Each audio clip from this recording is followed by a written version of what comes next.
باپ اپنے بیٹے کو کوئی بات کہے تو سعادت مند بیٹے کو غور سے وہ بات سننی چاہیے۔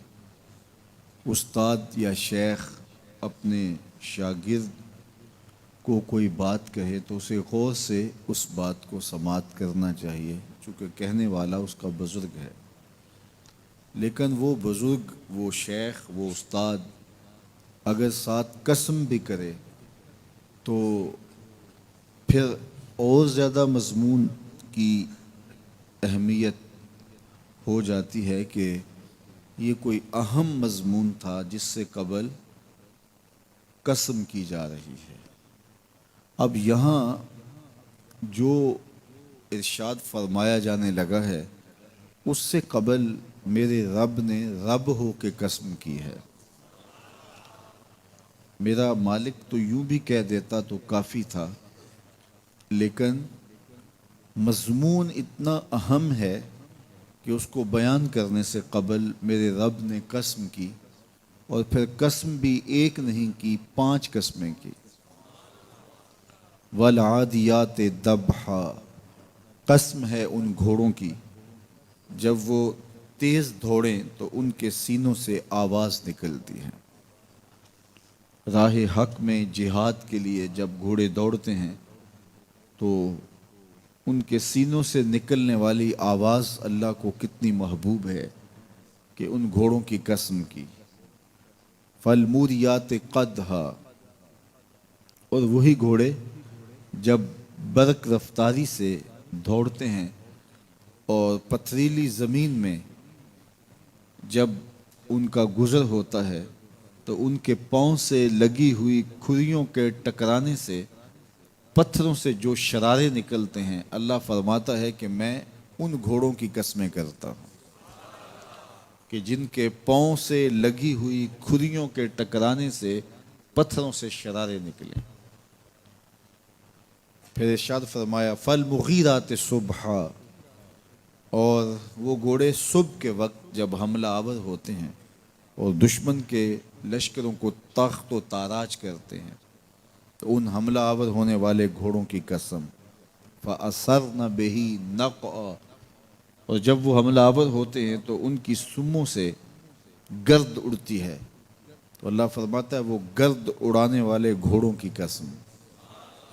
پھر ارشاد فرمایا فَوَسَطْنَ بِهِ جَمْعًا، اور وہ بہادر اور دلیر گھوڑے اپنے سوار کو لے کر کے جب دشمن کے قلب میں گھس جاتے ہیں اور جتھوں پر حملہ آور ہوتے ہیں تو مجھے گھوڑوں کی یہ ادا بھی اچھی لگتی ہے، تو مجھے ان گھوڑوں کی قسم۔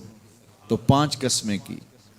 قسم ہے ان گھوڑوں کی جو دوڑتے ہیں تو ان کے سینوں سے آواز نکلتی ہے۔ قسم ہے ان گھوڑوں کی کہ جب وہ پتھریلی زمین سے گزریں تو ان کے پاؤں سے لگی ہوئی کھریوں کے ٹکرانے سے پتھروں سے جو شرارے نکلیں۔ قسم ہے مجھے ان گھوڑوں کی جو لشکروں کو تاخت و تاراج کریں۔ قسم ہے ان گھوڑوں کی جب وہ حملہ آور ہوں تو گرد اڑے، اور قسم ہے ان گھوڑوں کی جو لشکروں کے کلیجے چیر دیں اور آگے بڑھ جائیں اور دشمنوں کے جتھوں پہ حملہ آور ہوں۔ تو ان 5 قسم کے گھوڑوں کی میرے رب نے قسم کی ہے۔ اللہ اکبر!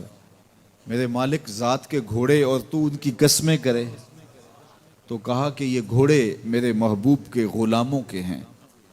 اللہ اکبر! محبوب کے غلاموں کے گھوڑوں کے پاؤں سے لگی ہوئی کھریوں کے ٹکرانے سے پتھروں سے جو شرارے نکلیں رب کو وہ بھی پسند ہیں۔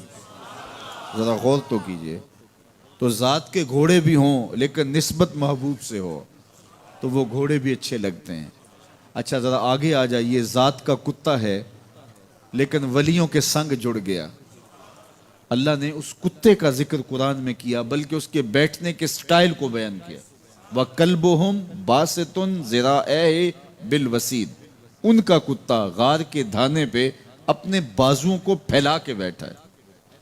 غار کی دہلیز پر بیٹھنے والے کتے کی حیت جلوس کو، اس کے بیٹھنے کے سٹائل کو قرآن نے بیان کیا۔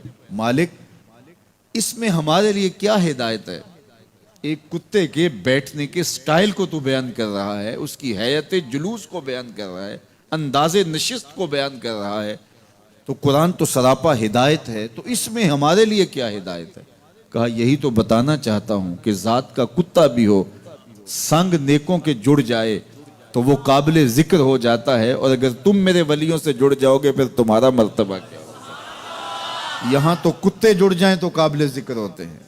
اچھا، ذات کی چیونٹی ہے لیکن راہ تکتی حضرت سلیمان پیغمبر کا، تو اس چیونٹی کی گفتگو اللہ نے قرآن میں بیان کر دی اور اس کے نام کی صورت اتار دی، النمل۔ سورہ نمل اس چیونٹی کے نام پہ صورت ہے جو حضرت سلیمان علیہ السلام کی راہیں تک رہی تھی اور اپنی ہمجولیوں سے کہہ رہی تھی جلدی جلدی اپنی بلوں میں داخل ہو جاؤ، اللہ کے نبی کا لشکر بے خبری میں کہیں تمہیں کچل نہ ڈالے۔ اور حضرت سلیمان نے اس چیونٹی کی بات کو سنا، فَتَبَسَّمَ ضَاحِكًا مِّن قَوْلِهَا، اور مسکرا بھی پڑے۔ تو چیونٹی بھی ہو، گھوڑے بھی ہوں، کتے بھی ہوں، لیکن جب اچھے لوگوں کے سنگ جڑ جائیں، نسبت بلند ہو جائے تو وہ قابل ذکر ہو جاتے ہیں۔ تو ہیں گھوڑے لیکن میرا رب رب ہو کے قرآن میں ان گھوڑوں کی اداؤں کی قسمیں کر رہا ہے۔ وَالْعَادِيَاتِ ضَبْحًا فَالْمُورِيَاتِ قَدْحًا فَالْمُغِيرَاتِ صُبْحًا فَأَثَرْنَ بِهِ نَقْعًا وَوَسَطْنَ بِهِ جَمْعًا۔ قسم ان گھوڑوں کی جو تیز دوڑیں تو سینوں سے آواز نکلے، پتھریلی زمین میں جائیں تو پاؤں سے شرارے نکلیں، گرد و غبار اڑائیں، دشمن کے لشکروں کو تاخت و تاراج کر کے ان کے جتھوں میں گھس جائیں، ان دلیر اور بہادر گھوڑوں کی میرا رب رب ہو کے قسم کر رہا ہے۔ یہاں قسم کی بات چلی تو اللہ نے محبوب کے گھوڑوں کی قسم کی، گھوڑوں کی اداؤں کو پسند کیا۔ محبوب کے غلاموں کے گھوڑے، ان کے پاؤں سے لگی ہوئی کھریوں سے ٹکرانے والے پتھروں سے نکلنے والے شرارے، رب کے وہ بھی محبوب۔ اللہ اکبر۔ تو پھر قسم کی بات چلی تو کبھی گھوڑوں کی قسمیں کی، کبھی محبوب کی راہ گزر کی قسم کی۔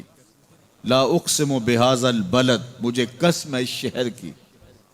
تو شہر مکہ کی قسم کیوں کی؟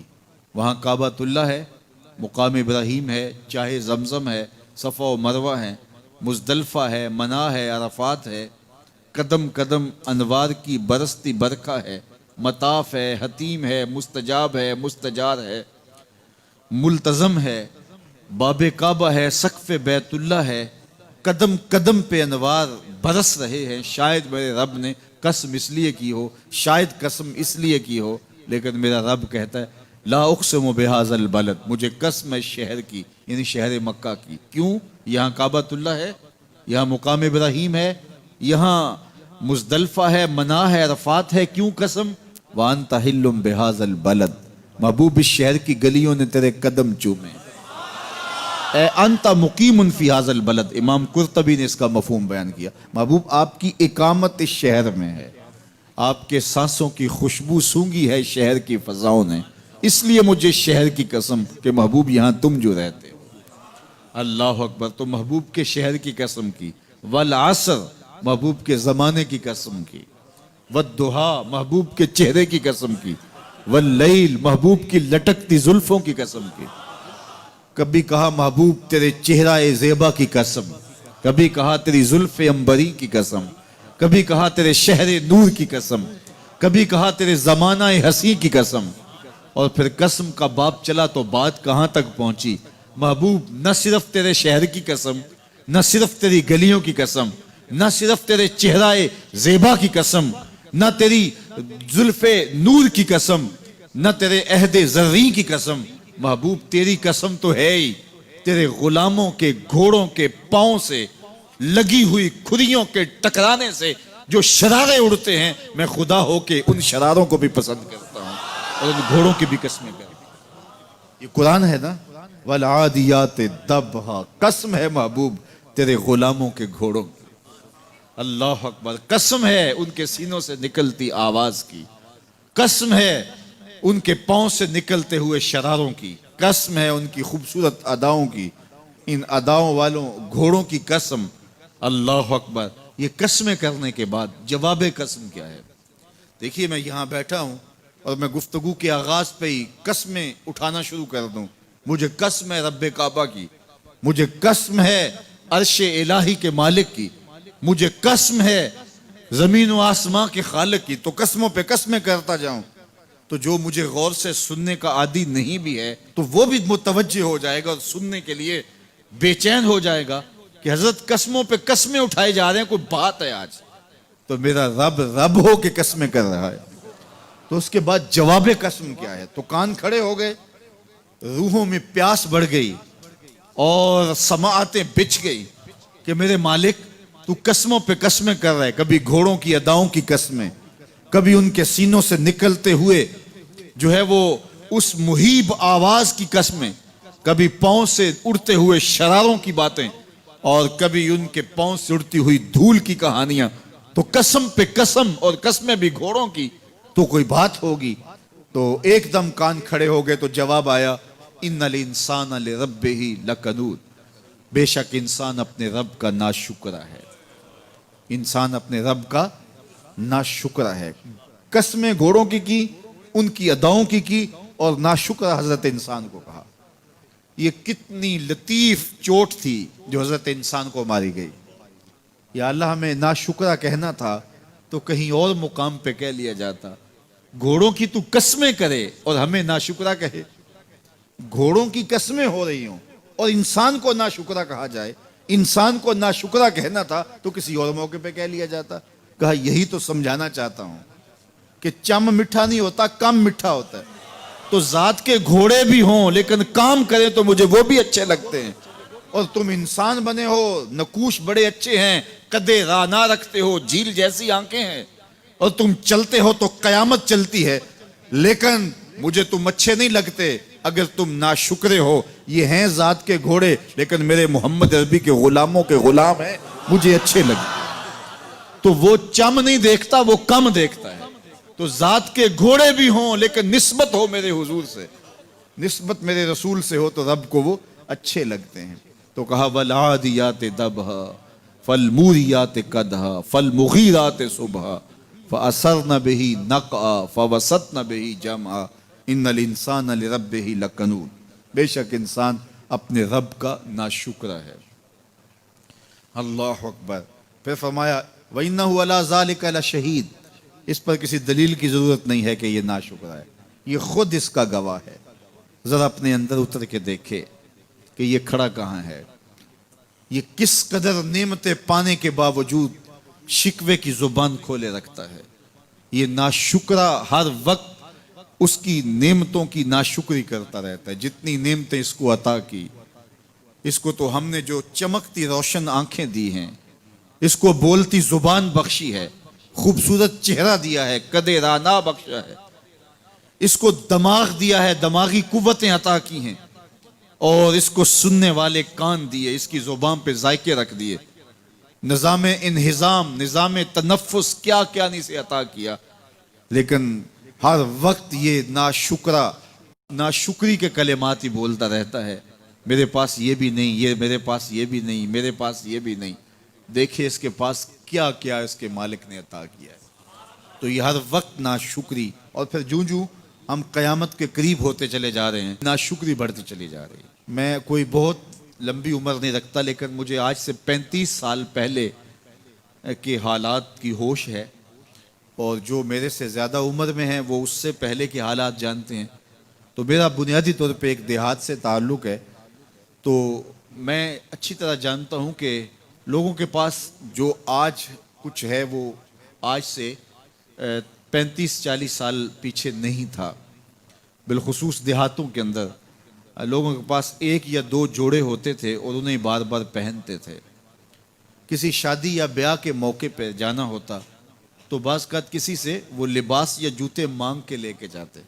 مجھے اچھی طرح یاد ہے کہ اس زمانے میں لوگ اپنے کندھے پر ایک کپڑا رکھا کرتے تھے, اور شادی پر اگر کسی نے جانا ہوتا تو جس کا کپڑا بہت اچھا ہوتا تو اس سے وہ مانگ لیا کرتے تھے کہ میں نے ذرا شادی پہ جانا ہے. بڑے بھائی کے جوتے پہن لیا کرتے تھے, اور اسی طرح گزر ہوتا تھا. کبھی کوئی شکوہ زبان میں پیدا نہیں ہوا تھا, اور لوگوں کے شکستہ سے کچے گھر ہوتے تھے, اور گھر کے صحن میں ایک درخت ہوتا تھا، دوپہر وہاں کاٹ لیتے تھے۔ اکثر لوگ دوپہر کا کھانا تیار نہیں کرتے ہوتے تھے، دودھ پی کر کے ہی گزارا کر لیتے تھے۔ صبح کو ناشتہ اور شام کو کھانا ہوتا تھا، لیکن اس کے باوجود اللہ کا شکر کیا کرتے تھے۔ یہ پچھلے دن میں گزرا تو دیکھا کہ بچے کھیل رہے ہیں اور غبارے پھوڑ رہے ہیں، اور جب غبارہ پھٹتا ہے نا تو بچے خوش ہوتے ہیں، کہے لگاتے ہیں۔ پھر دوسرا غبارہ ہے، وہ اس سے کھیلنے لگ جاتے ہیں، اور پھر جب وہ پھٹتا تو پھر خوش ہوتے ہیں۔ تو میں ذرا رک گیا اور اس منظر کو دیکھنے لگا، اور پھر میں نے کہا کہ غبارہ پھٹتا ہے تو یہ بچے خوش ہوتے ہیں، لیکن جب ہمارا زمانہ ہوتا تھا، جب ہم بچے تھے تو غبارہ پھٹتا تھا، ہم رونے لگ جاتے تھے، کیونکہ کھیل ہی ختم ہو جاتا تھا۔ ایک ہی غبارہ ہوتا تھا 5-6 بچوں کے پاس، اور غبارہ پھٹ گیا تو کھیل ختم، تو سارے رونے لگ جاتے تھے۔ اور اب یہ غبارے پہ غبارہ پھوڑ رہے ہیں اور خوش ہو رہے ہیں، تو کہاں سے کہاں ہم آ پہنچے۔ لیکن اس زمانے میں اگر کسی سے پوچھا جاتا، لوگ پیدل سفر کرتے اور لباس بھی پورے نہ ہوتے، تو جب کسی سے پوچھا جاتا کیا حال ہے، تو وہ لمبا ہاتھ کر کہتا ہے اللہ کا شکر ہے۔ اس کی باڈی لینگویج بتاتی تھی کہ وہ اس کا رواں رواں اللہ کا شکر ادا کر رہا ہے۔